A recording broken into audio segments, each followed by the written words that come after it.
Hello students, welcome back to session 12 of Banach spaces class. In this class, we are going to discuss about the closed graph theorem, and the uniform boundedness theorem or Banach-Steiner theorem. Uniform boundedness theorem or Banach-Steiner's theorem. Okay, for this let us take up two important definitions. So suppose x and y be non-linear spaces and T be a linear map or linear transformation from x into y. Then we know that the graph of this transformation or map is given by, so that is denoted by g of t or tg, and it is the pairs, set of all pairs x comma t of x, where x belongs to x is called the graph of t. And clearly graph of t is the subspace of x cross y. Okay. Now suppose x and y be non-linear spaces and D be a subspace of x and D be a subspace of x. Then a linear transformation T from D into y, then a linear transformation T from D into y is called a closed linear transformation if and only if for every sequence xn in D such that xn converges to x and T of xn converges to y, we have x belongs to D and y is equal to T of x. The transformation T from x to y is said to be a closed linear transformation if and only if for every sequence xn in D which converges to x and T of xn converges to y, we must have x belongs to D and y is equal to T of x. Okay. First let us prove a theorem. Say it states if x and y are non-linear spaces and D a subspace of x, then a linear transformation T from D into y is closed if and only if its graph is closed. Then the linear transformation T from x to y is closed if and only if its graph is closed. First suppose T be a closed linear transformation. We will show T of G is closed. T of G is closed means what? We will show that every limit point of T of G is in T of G itself. So I will choose the arbitrary limit point, say xy be any limit point of T of G. If x comma y is a limit point of T of G, then what will happen? There exists a sequence xn comma T of xn in T of G such that xn comma T of xn converges to x comma y by definition of a limit point. Okay. But what will happen? But xn comma T of xn converges to x comma y implies norm of xn T of xn is 1 point minus x comma y tends to 0. This implies norm of xn minus x. I group the terms xn minus x comma T of xn minus y converges to 0. So this, you know that norm of x comma y is less than or equal to norm x plus norm y. According to this implies norm of xn minus x plus norm of T of xn minus y converges to 0.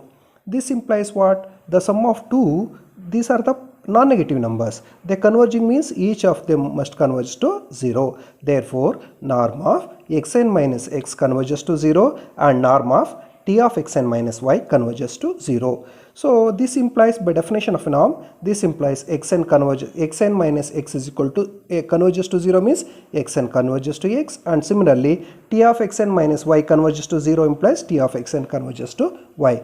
Therefore since we have assumed that T is a closed linear transformation, what will happen? So if xn converges to x and T of xn converges to y implies x belongs to D and y is equal to T of x, because T is a closed linear transformation. Therefore if x belongs to D and y is equal to T of x, then what will happen? X comma y that equal to x comma y means according to this T of x. X comma T of x lies in T of g. Therefore, the limit point of T of g is in T of g. Therefore, T of g is closed.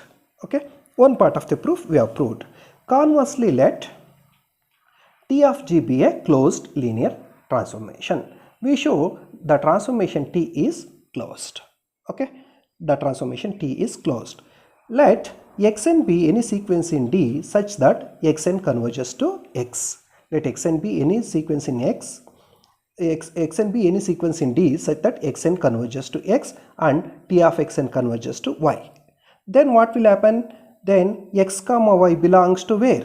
So by definition, x comma y belongs to T of g closure, because it becomes an adherent point of T of g. Therefore, x comma y belongs to T of g closure, but we have assumed that T of g is closed, therefore it is equal to T of g. Therefore, xy belongs to T of g. Means we have taken an element, okay, we have taken the element this, therefore where this point xy belongs to T of g, and by definition of T of g, what will happen? Y becomes T of g contains x comma T of x, so it contains x comma y means y must be equal to T of x, and where x belongs to D. So we have xn belongs to D, xn converges to x, and T of xn converges to y implies by this implies x belongs to G, x belongs to D, and y is equal to T of x. Then by definition of a closed linear transformation, T is closed. T is a closed linear transformation. So now we use this theorem to prove the important part of this session, that is the closed graph theorem. Closed graph theorem. This closed graph theorem states if B and B dash are Banach spaces and T is a linear transformation of B into B dash. If B and B dash are Banach spaces and T is a linear transformation of B into B dash, then T is continuous if and only if its graph T of G is closed. Yes, that transformation T from B to B dash is continuous if and only if its graph is closed. So we will prove this result now. So for this, so they were given, so B and B dash are, they were given B and B dash are Banach spaces and T from B to B dash is a linear transformation. Then the graph of T is by definition Tg is equal to set of all pairs x comma T of x where x belongs to B. Definitely this is contained in B cross B dash because it contains the elements of first is an element of B, the second is an element of B dash. Therefore, it is contained in B cross B dash. Okay. So now first let T be continuous. We show the graph of Tg is closed.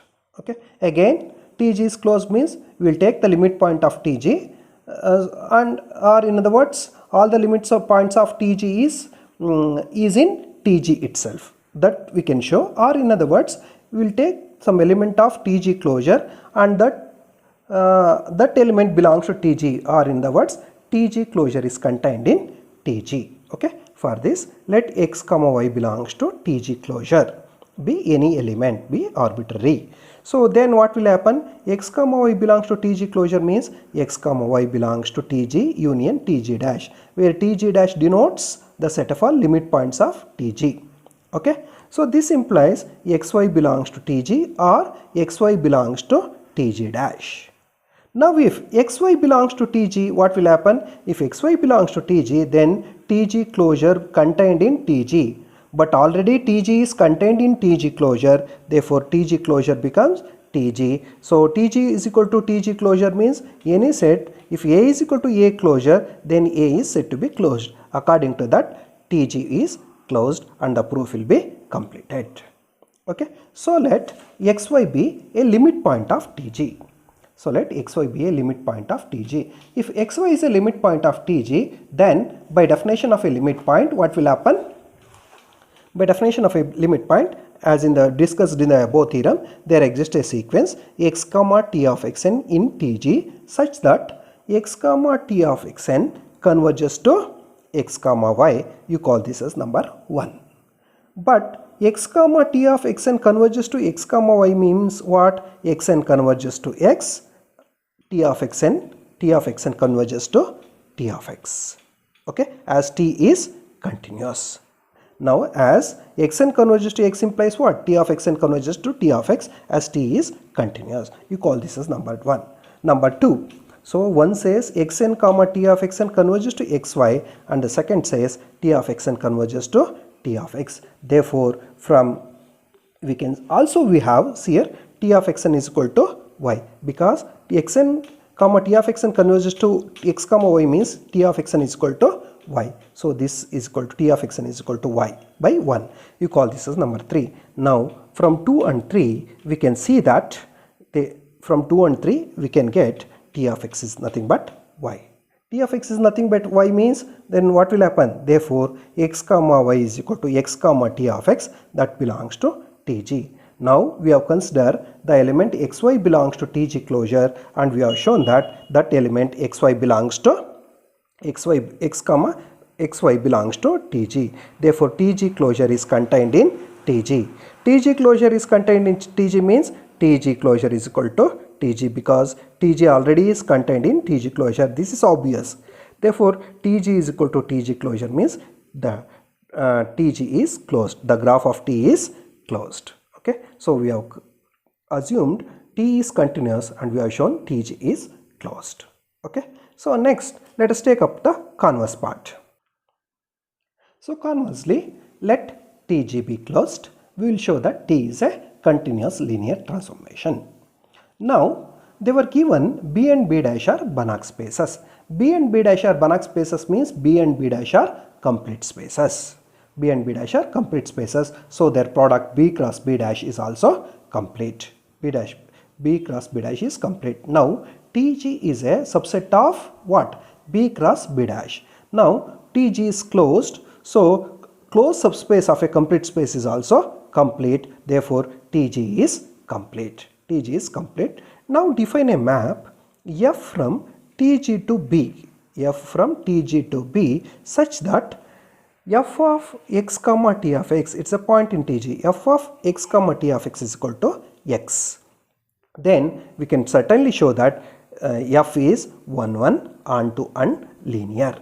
1 1, this map, this is like a projection map. Therefore it is clearly 1 1 onto and linear. Also norm of f of x comma t of x is equal to what? According to our definition, norm of f of x comma t of x is norm of x, but norm of x certainly less than or equal to norm of x plus some non-negative number I added. So that non-negative number is norm of t of x. So this can be written as norm of x comma t of x. Therefore norm of f of x comma t of x is less than or equal to norm of x comma t of x. It is looking like norm of f of x is less than or equal to norm of x or k times into norm of x. Means what you can say, f the function is f is bounded, but in a non-linear space a bounded function is continuous. Therefore f is continuous. But we know that a one-to-one continuous linear transformation T from a Banach space onto another Banach space is a homomorphism. Therefore here f is 1 1 onto as well as linear, and now it is continuous means therefore f is a homeomorphism. F is a homeomorphism means what will happen? F inverse exists and is also continuous. Consequently, the function f inverse from where to where? B to T of G is exists and is continuous. And so continuous means and so it is bounded. Bounded means what will happen? Then norm of T of x is less than or equal to norm of T of x plus norm of x. We can write like this because norm of x is a non-negative number. So this is equal to norm of x comma T of x. Norm of x comma T of x is according to this what? Norm of x comma T of x is nothing but f inverse of x, because we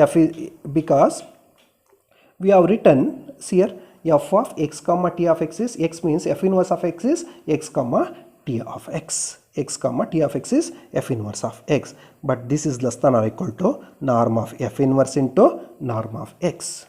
Now f inverse is continuous means F inverse is bounded. Therefore, F inverse is bounded means we can declare that T is also bounded.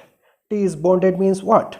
T is bounded means T is, say, T is bounded, and so T is continuous, and hence T is continuous. Okay, so we have assumed that the graph of T of G is closed, and we have shown T is a continuous linear map, or a T is continuous. This is the proof of a closed graph theorem. Okay. Now let us take up another important theorem. The theorem is Banach-Steen's theorem, or it is also known as uniform boundedness theorem. Uniform boundedness theorem, or Banach-Steen's theorem. So this states, let B be a Banach space. Let B be a Banach space and X a non-linear space. B is a Banach space and X a non-linear space. If Ti is a non-empty set of continuous, if Ti is a non-empty set of continuous linear transformations from B into X, Ti is a non-empty set of continuous linear transformations of B into X, such that Ti of X, the numbers, the set Ti of X is a bounded subset of X.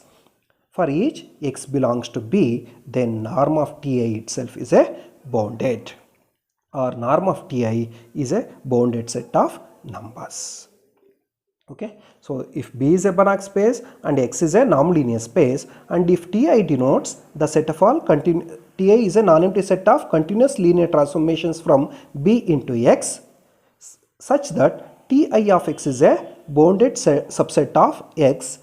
For each X belongs to B, then norm of Ti itself is a bounded set of numbers. Bounded set of numbers. Okay, let's look at the proof. Here, for each positive integer n,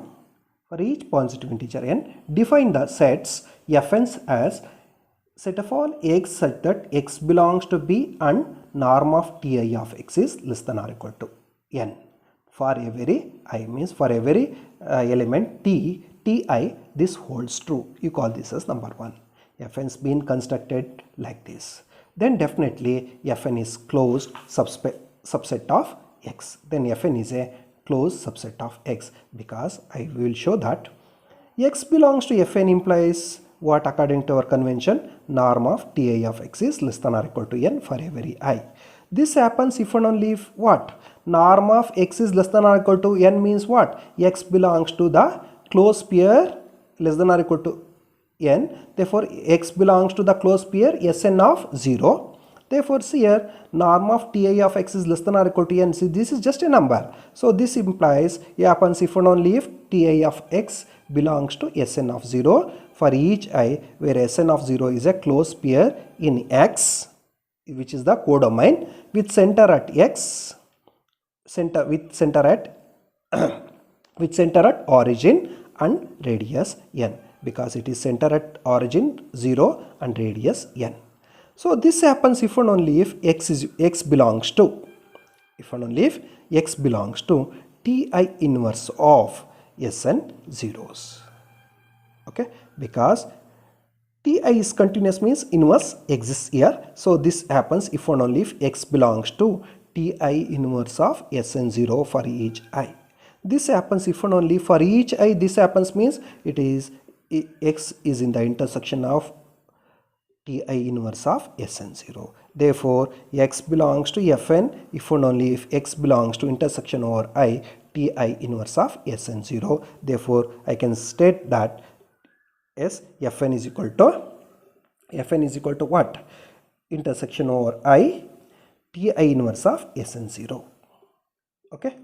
Now, Ti are functions, continuous functions from B to X. Okay. Ti's are continuous functions from B to X, and since Sn of 0 is a closed set in X, which is the codomain space, Sn of 0 is a closed set in X. Since Ti is continuous, by definition of a continuous map, what will happen? Inverse image of a closed set is closed. Accordingly, Ti inverse of Sn0 is closed in B, the domain space. Now Fn being the intersection of arbitrary intersection of closed sets, Fn is closed. So because Fn we have taken to be intersection over I Ti inverse of Sn0. Since each of these sets are Ti inverse of Sn0s are closed, Fn is the arbitrary intersection of closed sets, therefore Fn is closed.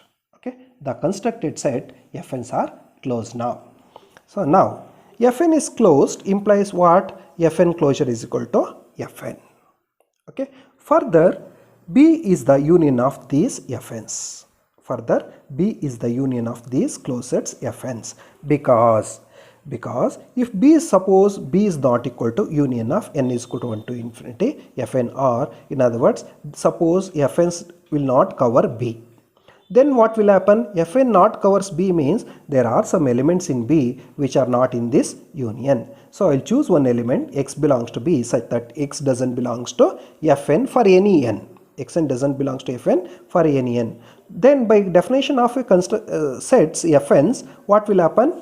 X doesn't belongs to Fn means what? Norm of Ti of x is greater than n for each n by 1. Okay. This implies the set Ti of x is not bounded.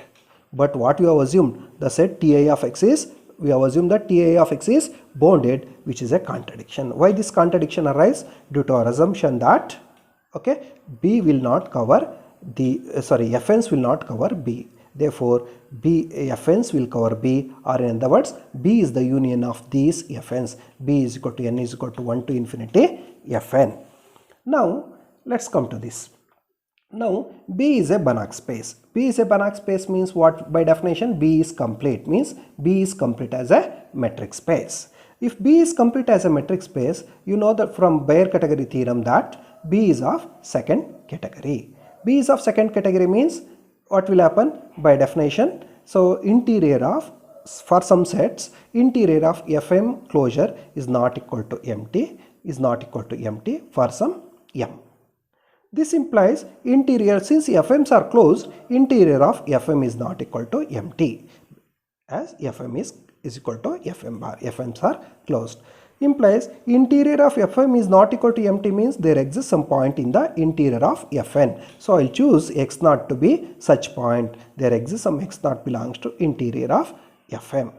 Now, x0 belongs to interior of x0 belongs to interior of Fm means x0 is an interior point of Fm. Interior point of Fm means by definition of an interior point, there exists some sphere that I will taken to be the closed sphere, say Sr of x0. I will taken the closed sphere Sr of x0 with center at x0 and radius r, such that Sr of x0 is contained in Fm. Sr of x0 is contained in Fm. You call this by the number 2. Okay. Now, say, look here. Now, norm of y is less than or equal to 1, and if y is equal to z by r implies what will happen? Norm of z by r is equal to norm of y, but norm of y is less than or equal to 1. This implies norm of z is less than or equal to r. Norm of z is less than or equal to r. Now, norm of z is less than or equal to r means where z belongs to? Z belongs to the closed sphere with center at origin and radius r, that is Sr of 0. This implies z plus x0 belongs to Sr of 0 plus x0 means what? Sr of x0.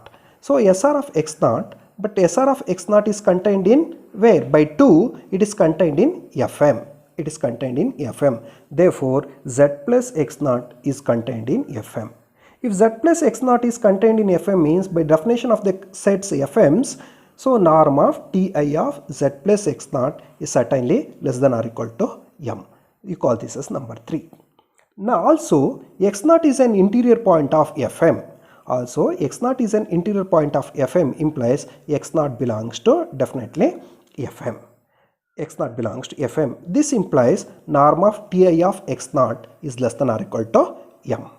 Norm of Ti of x0 is less than or equal to m. You call this as by number 4. Therefore, what will happen? Norm of Ti of y is equal to norm of Ti of z by r. So 1 by r into norm of Ti of z. So 1 by r into norm of Ti of z plus x naught minus x naught. I add and subtract the vector x naught here. That will be equal to 1 by r times norm of Ti of z plus x naught minus Ti of x naught, because Ti's are all linear. Okay.